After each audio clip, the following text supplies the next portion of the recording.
I've noticed something over the years that two people can walk into the same situation. They can walk into the same store on the same day of the week at the same time, have two completely different experiences. One of them sees nothing. The other one notices opportunities everywhere. So I wanted to come today and share my thoughts on this and why that is. Oh, and by the way, if you're new here, I'm Dave. This is Retired with Purpose. What I need you to know is this has nothing to do with luck. This has nothing to do with experience. And it sure doesn't have anything to do with age. It's something else. And once you see this, you can't unsee it. Most of my life I've spent in business, and I can tell you that this one difference separates people who have no problems um, finding the opportunities and earning money to help support them in retirement. But this one thing, it's going to take a change in the way you think. So I'm going to show you what that difference is here in just a moment. But more importantly, I'm going to show you how you can start using this new reasoning right away. Now, let me show you what I mean. I can't tell you how many times I've been in a thrift store or even a regular retail store, and I'll see people walk right past items that are valuable. And now I'm not talking about hidden away things. I'm talking about things that are right out in front of them. And it always amazes me. Um, but it's a different way of thinking. Here in just a minute, I'm going to show you a simple way to test this out for yourself. But before I do that, I want to explain to you what this different way of thinking is. And this shift that I'm going to tell you about is something that is necessary. I mean, it's detrimental to your success on finding things for resale. And that shift is this. When you're out and you're sourcing, instead of looking at things of I wonder what this is worth. Now, if you're honest with yourself, you've probably done just that. I wonder what this is worth. People ask that, I'm sure, to themselves all the time. That's the wrong thing, the wrong way to look at it. What you need to do when you're out sourcing is think, when you're seeing these different items, change your way of thinking into, do these sell? And how often do these sell? That shift will take you away from thinking that it's something that you have to find something, what's this worth, to kind of analyzing the item right up front is, do these sell? How often do these sell? It will change the way you look at things. And all of a sudden, all those items all around you, you just won't pass right over. You will definitely get better and better at discerning quickly of what has value and what doesn't. But by asking that question, it will lead you into checking to see if it is an item that will sell. And that's where we talk about sell through rate all the time. And by looking at it that way, it's very easy to check sell through rate. I just did 2 videos about sell through rate. If you're not familiar with sell through rate, I highly recommend that you watch those 2 videos.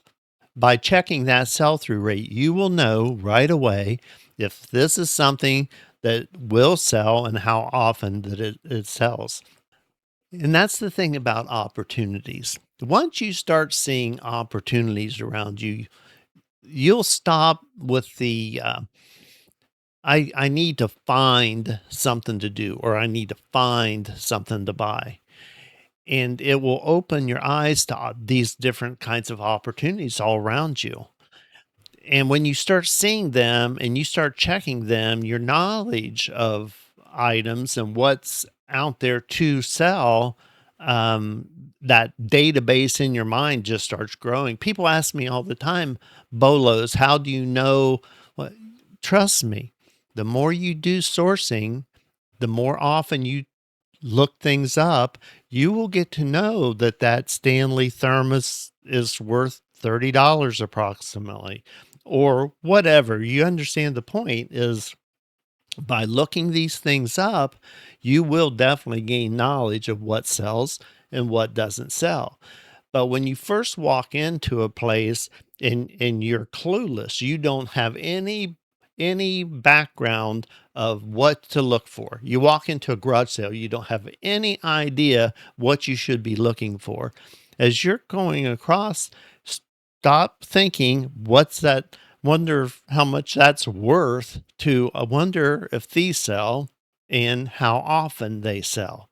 Once you start checking that, your list will grow and grow and grow, and you'll get more and more familiar with the types of things that you need to be looking for. And that's a big difference because one feels like pressure and the other one starts feeling like possibility. And opportunity is a possibility for you. And you need to just look at things a little bit different. And this doesn't just go for eBay selling or reselling. Keeping your eyes open to opportunities can lead into all different kinds of income sources. And I've talked about many of those different things, um, at least touched on those on my channel, and we can discuss more. If you're interested in any particular type of an opportunity out there to for me to look into for you, let me know in the comments. My major opportunities that I take advantage of, well, one's this, that my YouTube channel. And the thing is with the YouTube channel, it doesn't make one opportunity. It's several opportunities wound up into one. That's why I like YouTube. Um, eBay, very profitable. And I spend quite a bit of time on here talking about eBay because I know there's many people out there that really need to supplement their income. And eBay's a really quick way to do that. But another one that I've talked about is affiliate marketing that tags right directly onto YouTube. It works absolutely great. But there's others, and we've talked about some of them before: print on demand and domain name speculation, and a whole myriad of other things too. But you need to change the way you're thinking. Instead of just automatically, what's that worth? Start thinking about, does that item sell? And if so, how often does it sell?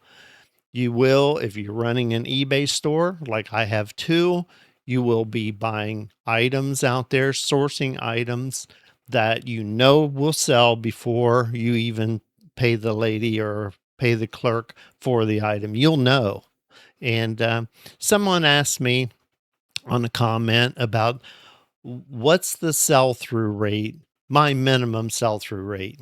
Well, that's an interesting topic because I get asked these kind of things all the time. And as many of you know, I always shoot for 10 times my money. That's what I'm after. The sell through rate, it really depends on the item. And if you're into investing at all, if you have CDs and so on, they ladder CDs, so they're coming due at different times and so on. And it's the same thing with reselling. If I have an item that I'm going to buy that has a super fantastic sell through rate, I mean, there's 100 listings and 4,000 of them have sold in the last 90 days. I don't need 10 times my money. I'm fine with 4 or 5 times my money, and I'll buy it and flip it really quick. But on the other hand, if there's an item out there that I see a potential that I can pay $10 for it and sell it for $300, It doesn't have a fantastic sell-through rate. Typically, I don't go below 50 on the sell-through rate. So I will still invest my money knowing it's going to take longer for that item to sell, but when it does sell, I'm going to make really good money. So my rule of thumb, because people ask me about it all the time, is my sell-through rate that I personally buy is somewhere around 70, 75% and above. I always try to push as close to 100% as I can. And people will tell you, guys, there's naysayers everywhere. You can't do that. I'm telling you, you can do that. I do that. So don't listen to them. Those items are out there, but there's items that you're going to find out there that you can do that with that are not the typical items. You may find an item, I'm just grabbing something here. You may find an item out there that no one knows that this is a valuable item. They just don't know it. They're looking for particular things. They're looking for that Stanley thermos I just mentioned. They have no idea about this button box or whatever that there's collectors for, but those are laying out there on shelves. It all comes down to, when you're looking at it, about, does this item sell? How often does it sell? So look those things up, grow your knowledge base for your BOLO items and for just common sourcing, everyday sourcing. You will get better at it. It does not hurt to pick up an item that's even more valuable with a lower sell-through rate. Just understand you're going to be sitting on that item longer, but when it does sell, you'll make really good money. So guys, I hope this video helps you. I'm trying to encourage you to keep your eyes open to opportunity. It's everywhere. It truly is everywhere. And I would love to see you succeed in it. If I can help, let me know. I always remind people I have a membership program. I also do coaching. If I can help, let me know that way too. Guys, like and subscribe to the channel, and I'll see you on my next video.